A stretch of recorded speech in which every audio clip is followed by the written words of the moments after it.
Epione pain management and regenerative centre. ఇక మీ నొప్పులు శాశ్వతం కావు. తెలంగాణ శాసనమండలి చైర్మన్ గారు గుత్తా సుఖేందర్ రెడ్డి గారు కొన్ని కామెంట్స్ చేసినారని చెప్పి మీరు అంటున్నారు. మరి నేను ఈ విషయాలను అయితే మొత్తం చూడలేదు, తెలుసుకోలేదు. అసలు మీరు చెప్పిన దాన్ని బట్టి వారు ఏదో కొన్ని కామెంట్స్ చేసినారంటున్నారు. మరి వారు సీనియర్ నాయకులు, రాజకీయాల్లో తలపండిన వారు, చాలా అనుభవాలు ఉన్నాయి.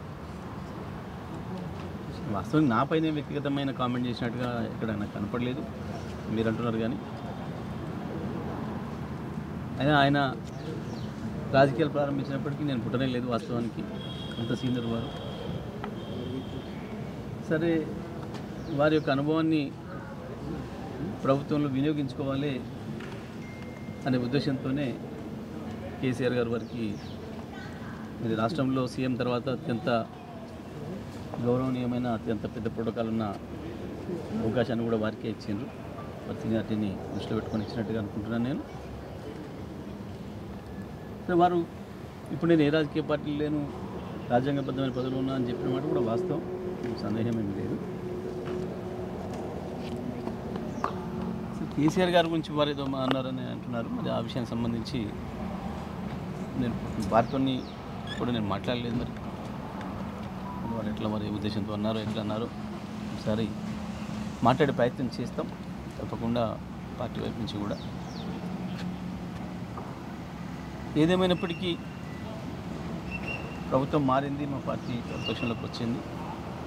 ఇటువంటి సందర్భంలో మరి వారు ఏదైతే పార్టీ నిర్మాణం పైన కామెంట్స్ చేసినారంటున్నారో తప్పకుండా మరి కేసీఆర్ గారు ఈ పార్లమెంట్ ఎన్నికలు దగ్గరగా వచ్చినాయి కాబట్టి కొంత సమయం ఇవ్వలేకపోయాము. కానీ పార్టీ ఎన్నికల తర్వాత నిర్మాణం గురించి వారు మాట్లాడినారు. తప్పకుండా పార్టీ నిర్మాణం పైన దృష్టి పెట్టాలని, మరి దాంట్లో కూడా వీరి సేవలు వినియోగించుకోవాలని చెప్పి కూడా కేసీఆర్ గారు భావించినట్టున్నారు. మరి తప్పకుండా ఈ ఎన్నికల తర్వాత వారి సేవలను కూడా పార్టీ నిర్మాణంలో, ఎందుకంటే నిర్మాణం గురించి వారికి బాగా తెలుసు, చాలా అనుభవాలు ఉన్నాయి. ఈ రాష్ట్రంలో ఏ పార్టీ నిర్మాణం ఎట్లా ఉందనే విషయంలో వారికి ఉన్న అనుభవాన్ని మొత్తం తీసుకొని బీఆర్ఎస్ పార్టీ నిర్మాణానికి కూడా ప్రయత్నం చేయాలని చెప్పి కేసీఆర్ గారు భావించారు. తప్పకుండా మేము వారితో మాట్లాడే ప్రయత్నం చేస్తాం. దీంట్లో మీరు మీడియా మిత్రులు అంటున్నట్టుగా పెద్ద సంచలనాలు ఏం లేవు. దీంట్లో మీరు వారు రాజ్యాంగబద్ధమైన పదవులు ఉన్న మాట చెప్పినారు. వాస్తవం దాంట్లో సంచలనం ఉంది. దాంట్లో సమయానికి సంబంధించి మరి వీరు అడిగిన విషయం కేసీఆర్ గారు చేరిందా లేదా, మరి ఎందువల్ల సమయం దొరకలేకపోయిందనే విషయం మాట్లాడతాం వారితో. పెద్దగా దీనికి అంత పెద్ద రాజకీయ ప్రాధాన్యత ఉందని నేను అనుకోవడం లేదు. బీఆర్ఎస్ పార్టీ మీరంతా ఓడిపోయినా కూడా ఆకాశంలో ఉన్నది, భూమి మీద నడుస్తలేదు, భూమి మీదకి వస్తుంది అన్నీ తెలుసు. తప్పకుండా వారు కోరి అట్లా భూమి మీద నడవాలనే విషయం చెప్తే వారు చెప్పిన దాంట్లో నడుస్తారు. మా వాళ్ళు మళ్ళీ గెలిచే ఉపాయం మీద వారు చెప్పేది. తప్పకుండా వారు మళ్ళీ గెలవడానికి ఈ పార్టీకి వారు ఇచ్చే సలహాలని తప్పకుండా తీసుకుంటాం. వారు చెప్పిన పద్ధతిలో నిర్మాణాన్ని కూడా చేయడానికి ప్రయత్నం చేద్దాం. మంచిదే వారు చెప్పింది మంచిగా మంచిగా తీసుకోవాల్సిందే, తప్పకుండా తీసుకుంటాం. అంటే ఎన్నికల తర్వాత రాజ్యాంగ పదవిలో ఉన్నారు అని చెప్తున్నారు. పార్టీ నిర్మాణంలో వాడుకుంటున్నారు, సలహాలు తీసుకుంటాం. తప్పేం లేదు కదా, వారు ఆ పదవిలో ఉండి కూడా సలహాలు ఇవ్వచ్చు నిర్మాణానికి కదా. వారు బహిరంగ సభలు తిరగడానికి కానీ బహిరంగ ప్రచారం చేయడానికి కూడా వీలు లేదు కదా. వాస్తవం నాకు మీకెందుకో సంచలనం అనిపిస్తుంది. ఎన్నికల ముందు 6 నెలల నాకేం సంచలనం అనిపిస్తలేదు. కేసీఆర్ చైర్మన్గా నాకే ఎన్నికల ముందు 6 నెలల వరకు కూడా అపాయింట్మెంట్ చేయలేదు. ఎమ్మెల్యేల పరిస్థితి ఏంది అది తెలుసుకుందాం.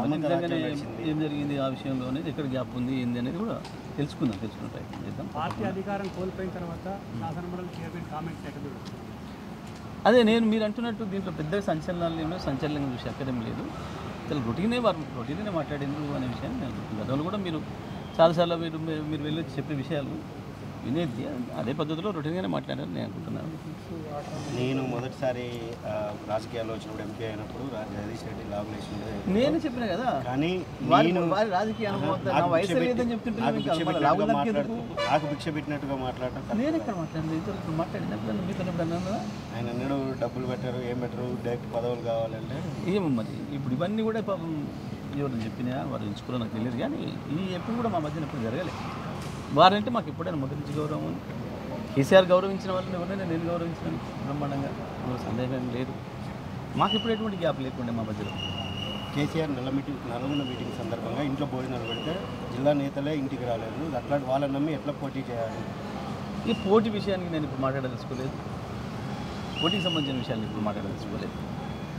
మీరు వారితో మాట్లాడి మిగతా విషయాలు క్లారిటీ పైన వస్తేనే మిగతా విషయాలు ఏమైనా మాట్లాడతాం. కానీ పోటీలు, అభ్యర్థిత్వాలు ఆయన అంటే పార్టీ ఇవన్నీ నేను ఇప్పుడే మాట్లాడిన దానిపైన ఆయన ఇంకా స్పష్టత రావాలి దానికి సంబంధించి. చైర్మన్ సుఖేందర్ రెడ్డి పార్టీలకు దూరంగా ఉంటాడు. కొడుకు అమిత్ రెడ్డి కూడా పిలుస్తారు. ఉన్నట్టు వస్తానంటే ఎవరైనా పిలుస్తాం. వస్తే ఎవరైనా పార్టీ అందరిది వచ్చి భాగస్వాములు కావచ్చు. పార్టీ అందరిది కదా, ఎవరో పిలవాల్సిన అవసరం ఉంటుంది. అందరు రావాలి, అందరు భాగస్వాములు కావాలి. వారంటే రాకూడదు కాబట్టి వారిని పిలవలేదు. కానీ తప్పకుండా వస్తానని వాళ్ళని ఇప్పటికైనా నాకు ఇంట్రెస్ట్ ఉంది అని అంటే తప్పకుండా, ఎప్పుడైనా ఒకసారి మాకు ఇంట్రెస్ట్ ఉంది వస్తానంటే తప్పకుండా ఇన్వాల్వ్ చేస్తాం, పిలుస్తాం. కేసీఆర్ కొంతమంది వస్తానన్న వాళ్ళని ఎందుకు మేము కాదంటే తప్పకుండా తీసుకుంటాం. వారి సేవ సార్ కేసీఆర్ ఇప్పటికే తీసుకుంటాం. నిన్న దానికి వెళ్ళకపోయినా ఇప్పుడు కూడా వారు వస్తానని కనుక వారి ఆసక్తిని వ్యక్తీకరిస్తే తీసుకుంటాం. ఎవరైనా కానీ ఎవరైనా తీసుకుంటాం. కేసీఆర్ చుట్టూ ఒక కోటరీ ఉంటుంది. ఆ కోటరీ కూడా మొత్తం అలానే పార్టీకి నష్టం జరుగుతుంది. ఈ విషయం ఎప్పుడు మరి చర్చకు రాలేదు, నా దృష్టికి అయితే రాలేదు. ఈ కోటరీ నా దృష్టికి అయితే రాలేదు. మరి సీనియర్ కాబట్టి వారు నాకంటే ఎక్కువ దూరదృష్టితో చూసినారేమో, వారిని అడిగి తెలుసుకోవాల్సిన అవసరం లేకపోతే మరి ఎవరో చెప్తే ఇప్పటికైనా మరి కేసీఆర్ గారు సలహా ఇచ్చి వాళ్ళని పక్కన పెట్టండి అయిపోతుంది కదా. మరిన్ని వీడియోస్ కోసం ఛానల్ ని సబ్స్క్రైబ్ చేయండి. లేటెస్ట్ అప్డేట్స్ కోసం వాట్సాప్ ఛానల్ ని ఫాలో చేయండి. అండ్ లింక్ డిస్క్రిప్షన్ లో ఉంది.